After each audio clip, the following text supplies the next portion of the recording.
Você teve isso? De tipo assim, você ter um momento que você teve aquele encontro de entendimento com a graça? Você teve algum momento que você estava meio que nesse processo de achar que seu esforço conquistava algo de Deus? Uhum. Eu sou uma fazedora, né? Eu faço. Entendi. Eu faço coisas. Então é muito engraçado, assim. Até meu avô, ele faleceu. Os meus dois avós, no tempo que eu estava aqui nos Estados Unidos, ele faleceu. Então tinha um chorando na família, né? Primeiro que eu fui comunicar a família. Olha, eu fiquei sabendo que eu vou comunicar a família. Uhum. Então um estava chorando, o outro estava... Enfim, lamentando, meu Deus, e agora? Como é que vai ser? O outro tava pensando na vida, do tipo, meu Deus, olha O que é a vida passando e tal. E eu falando, ok, quem vai cuidar das questões do túmulo? Quem vai cuidar das questões do enterro? E a roupa que ele vai usar. Com a roupa que ele vai usar. Então, como é que tá a documentação? Tá tudo certo? Então, eu sou uma fazedora, assim. Entendi.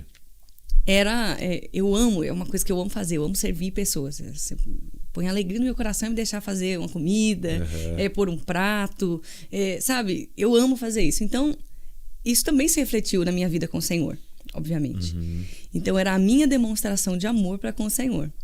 Mas, naturalmente, e é uma coisa que eu sempre digo, a igreja sempre tem demanda. O resto da vida. Se você passar 24 horas na igreja, 24 horas você tem o que fazer, você não fica parado. E eu era secretária da igreja. Então, eu fiquei na cantina há muito tempo, fazia hambúrguer, servia café, limpava, marcava agenda, tipo assim, tudo. Eu fazia de tudo. Então, chega uma hora que a linha fica muito tênue da sua demonstração de amor para com Deus para a expectativa do amor que você vai receber de Deus. De volta. Exatamente. Então, sim, teve um período, meu Deus, eu não parava. Teve anos, assim, de eu parar com estafa no hospital. Assim, desidratada, porque esqueci de comer, esqueci de tomar água, sabe? E tanto que você fazia. E fazer. E isso não era bíblico, não era saudável, entende? E eu vejo, inclusive, muitas pessoas vivendo assim. E nesse período, faz uns 7 anos, foi quando eu escrevi a música Naquela Velha Tenda. Eu estava meditando na escritura, e que foi uma coisa que, assim, na minha adolescência, eu devorei. Eu li um livro da Bíblia ali por dia. Eu tinha tempo, né? E tinha tudo, e era só o Senhor e tal. Hoje em dia eu ainda fico, não, eu preciso voltar nesse lugar, eu quero voltar ali, né, e tal. Mas foi de uma devoção muito intensa. Então eu sempre fui intensa para todas as coisas, né? Intensa para amar, intensa para chorar, intensa para tudo. E ali, então, eu me oferecia muito, mas eu tava desgastada. Eu tava acabada, eu tava, assim, não tinha saúde, eu não tinha força. Eu pesava 48 quilos, com 1,68 m. Assim, com dores que são dores de pessoas de 80 anos, eu tinha dor no ciático, dor não sei o quê, e estômago ruim, porque comia mal, enfim. E ali, eu lembro que um dia eu fui fazer uma oração e eu tava colocando diante do Senhor muito cansada, muito sobrecarregada, muito, muito tudo. E eu tava meditando na escritura e orando, falando, Senhor, tô tão cansada, assim, meu Deus, é tudo por minha conta, sabe, isso e aquilo, e eu tô fazendo isso, cuidando das crianças e dando aula na escola bíblica dominical e fundando a casa de oração e ministrando, rodando o Brasil todo final de semana e não posso faltar no culto, e fiquei 2 anos seguidos sem sair da escala e sou secretário da igreja, limpa a igreja. Senhor, eu não aguento, não tenho mais condição. E aí eu falei, não aguento mais, eu tô muito cansada e tal. E o Senhor falou pra mim, mas eu nunca te pedi nada disso. É isso. E eu acho que é muito difícil você lidar com isso, de você perceber, cara, eu fiz tudo pra Deus e Ele nunca me pediu nada disso. E o Senhor falou, eu recebi, porque eu recebi seu coração, a intenção do seu coração, mas eu não te pedi isso. Você tá se matando aí, eu não te pedi isso. E aí, nesse momento, assim, eu tava... E, na verdade, o que eu percebo e o que o Senhor ministrou muito no meu coração é que é uma crise, na verdade, não é do serviço, é da identidade. E eu tava ali e meditando na escritura, né? A Bíblia diz que Davi, já no fim da sua vida, então todo mundo já tinha uma opinião sobre ele. Ele foi esquecido pelo pai. Para a família de Saul, ele era só um usurpador.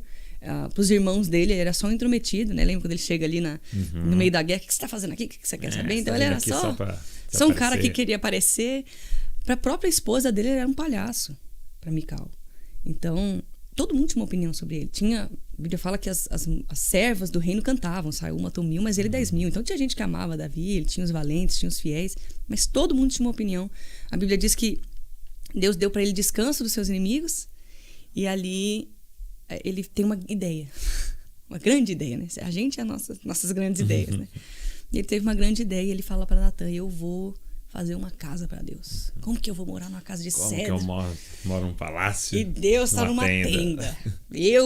Agora eu vou fazer. Eu acredito que Davi era um fazedor, sabe? E agora eu vou fazer. E aí Natan, né, fala para ele assim, cara, faz tudo que tá no teu coração. E meditando nisso, eu percebo uma coisa, inclusive, não é tudo que tá no nosso coração que é para ser feito. E você só aprende isso ao longo da caminhada, né? Porque no começo você faz tudo que tá no seu coração. Eu quero fazer isso para Deus, quero fazer isso pra Deus. Não, e é doido que era uma vontade de Deus. Exato. Mas não para aquele momento, né? E aí a Bíblia diz, né, que Deus fala para Natan, volta lá. E conserta isso aí. Acho que uma das coisas difíceis para um profeta, né? Você fala, volta lá que eu não falei isso daí, criatura. Volta lá, resolve essa treta aí, porque eu não mandei você falar esse negócio. E aí Natan volta e ele começa a falar para Davi de algo mais excelente.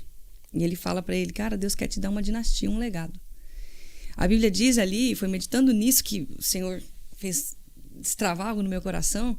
A Bíblia diz que Davi sai correndo, ele se põe diante da arca e ele faz uma pergunta ali composta de 3, né? Ele diz, Senhor, quem sou eu? Quem é a minha casa? Por que o Senhor me trouxe até aqui? E aí, eu continuei lendo o texto. Essa vida segue como se nada tivesse acontecido, como se não tivesse pergunta nenhuma. E eu lembro que eu chorei uma semana inteira e eu falava pro Senhor, o Senhor não respondeu para Davi, a responder para mim. Senhor, eu preciso saber quem sou eu, quem é a minha casa, o que o Senhor tem para minha família, que é? Por que o Senhor me trouxe até aqui? E nada, aí um dia troquei a versão da Bíblia, estava meditando numa outra versão, estava lendo a cronológica.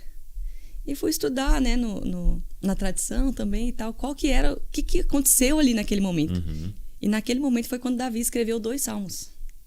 Salmo capítulo 2, Salmo 110. Acredita que é dessa ocasião, né?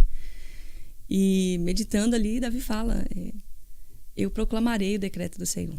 Ele me disse, tu és meu filho, hoje eu te gerei. Pede-me, te darei as nações por herança. Então Deus respondeu para ele, quem é você? Quem sou eu, Senhor? Tu és meu filho. Eu te gerei. E a segunda ele fala, quem é a minha casa? Salmo 110, tu és sacerdote segundo a ordem de Melquisedeque. Por que o Senhor me trouxe até aqui? Pede-me, te darei as nações por herança. Então Davi recebeu-lhe uma palavra de uma dinastia, de um reino que não terá fim. Estava falando com ele sobre Jesus já.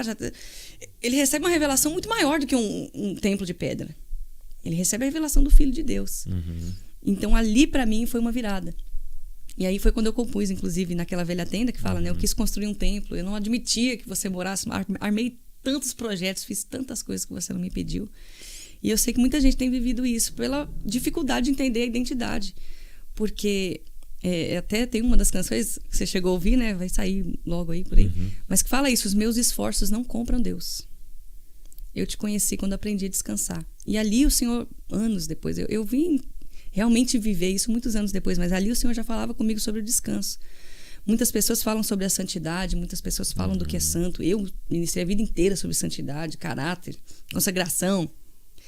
Mas a primeira vez que a palavra santo aparece na Bíblia é para falar do Shabá, é para falar do descanso. Então as pessoas vão falar assim, você tem que viver uma vida de santidade assim, assim, assim, assim, mas é impossível você viver uma vida de santidade sem descanso. Sim. Não tem como.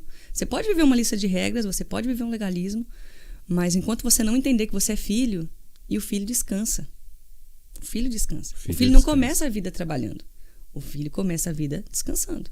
É nos braços do pai. Até ele ter maturidade, ter entendimento para participar dos negócios do pai. Sim. E é diferente, porque o negócio é do pai, sabe? O plano é do pai, o projeto é do pai, e o pai vai guiar ele fazendo assim, assim, assim. Mas o filho não foi chamado para ser um empregado.